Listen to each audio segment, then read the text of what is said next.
मेरे पास बहुत से कमेंट्स आते हैं, जिन कमेंट्स में क्या होता है, कुछ कमेंट्स ऐसे होते हैं जो बच्चे अक्सर पूछते हैं कि सर जेनरिक मेडिसिन और पेटेंट मेडिसिन क्या होती है, आखिर इन दोनों में अंतर क्या होता है, आखिर जेनरिक दवाओं की तुलना में पेटेंट दवाओं की डिमांड क्यों होती है, क्या हमारी बॉडी में जेनरिक दवाएं क्या होती कम इफेक्टिव होती हैं या पेटेंट दवाएं क्या होती ज़्यादा इफेक्टिव होती हैं। ठीक है, तो सबसे पहले हम इसमें डिस्कस करते हैं कि जेनरिक और पेटेंट दवाएं होती क्या है।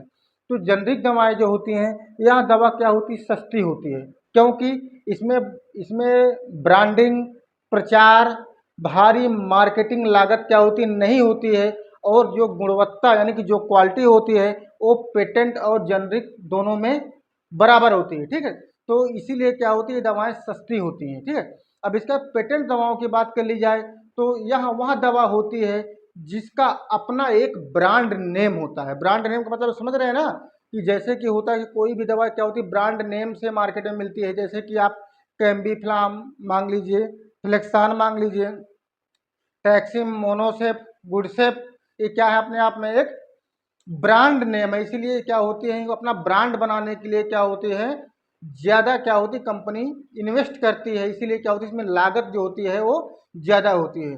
कहते हैं ना कि अगर मानी कोई भी कंपनी अगर ज़्यादा इन्वेस्ट कर रही है तो उसी हिसाब से क्या होती है वो इनकम भी चाहती है। ठीक है, और बाकी इसमें क्या होता है दोनों में कोई विशेष अंतर नहीं होता है, क्योंकि होता क्या है अगर जेनरिक और पेटेंट की बात कर ली जाए, जेनरिक जेनरिक मेडिसिन और पेटेंट मेडिसिन जो होती हैं इनमें क्या होता है कि सेम साल्ट होता है, सेम साल्ट हो गया, कंपोजिशन सेम हो जाता है, कंपोजिशन सेम होता है, एक्सपायरी डेट होती है, मैन्युफैक्चरिंग डेट होती है, बैच नंबर होता है और सेम इफेक्ट होता है। ठीक है, सेम इफेक्ट होता है। तो इसमें देखिए सेम साल्ट कंपोजिशन यानी कि जैसे कोई दवा है, जैसे कि कोई दवा है, जैसे मार्केट में इस समय क्या होती है कि निम्प्रेक्स पी, जिसमें क्या होता है सेम कंपोजिशन साल्ट क्या होता है नीमोसलाइड एंड पैरासीटामॉल होता है। तो इसकी नीमोसलाइड और पैरासीटामॉल की जेनरिक दवाएं क्या होती है मार्केट में क्या होती हैं कि हजारों की संख्या में कंपनी क्या होती है अवेलेबल की है, और जो कि पेटेंट दवाओं से क्या होती है सस्ती होती हैं और वर्क जो होती है पेटेंट दवाओं की तरह ही करती हैं। इसके बाद एक्सपायरी डेट क्या होता है दोनों में होता है, मैन्युफैक्चरिंग यानी कि दवा कब बनाई गई उसकी भी डेट होती है, बैच नंबर होता है कि बैच नंबर किस नंबर से अलॉट किया गया है, किस नंबर में दवाई बनाई है।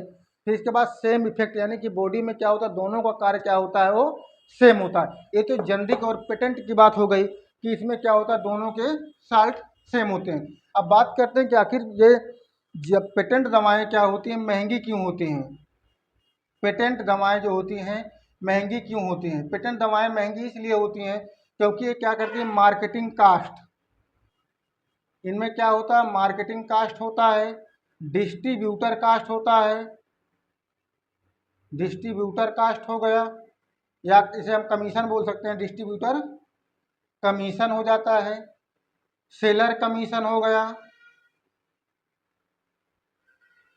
सेलर कमीशन हो गया। तो ये चीज़ क्या हो जब पेटेंट दवाएं होती हैं, जब पेटेंट दवाएं क्या होती हैं बनती हैं तो इनमें क्या होता है खर्चा मार्केटिंग में होता है। मार्केटिंग जैसे समझ रहे हैं ना, जब कोई एमआर है, अगर कोई कंपनी अपने दवा पर एमआर रख रही है तो आखिर उस एमआर को भी तो इन्वेस्ट करना होगा, उसको एमआर को भी तो सैलरी देनी होती है। वो क्या होता है डॉक्टरों के पास जाता है, ऑर्डर लेता है, उसके बाद जो होता है कि डिस्ट्रीब्यूटर यानी कि जो दवा को क्या करता है पहुंचाता है, आखिर उसको भी तो दवा कमीशन मिलना चाहिए, उसको भी तो सैलरी मिलनी चाहिए। इसके बाद सेलर कमीशन, जो दवा ले रहा है आखिर उसको भी तो कुछ कमीशन कंपनी देती है। तो इनमें क्या होता है काफ़ी खर्चा आता है कि आप एमआर को भी दे रहे हैं, जो दवा पहुंचा रहा है उसको भी आप दे रहे हैं, जो दवा ले रहा है उसको भी कमीशन दे रहे हैं। तो इसमें क्या होता है वो सब क्या होता है पब्लिक से ही तो निकलता है, क्योंकि अगर कोई दवा क्या होती है अगर 70 रुपए की दवा अपना जेनरिक दवा पेटेंट दवाई क्या हो गई 70 रुपए की बना दी, और इधर क्या होता है जेनरिक मेडिसिन होती है, जेनरिक मेडिसिन अपना क्या है अपना ये दवा बनवाई कंपनी, कंपनी ने दवा बनाई और सीधा क्या कर दी ये सेलर के पास क्या हुआ दे के अपना ये काम कर रही है कंपनी।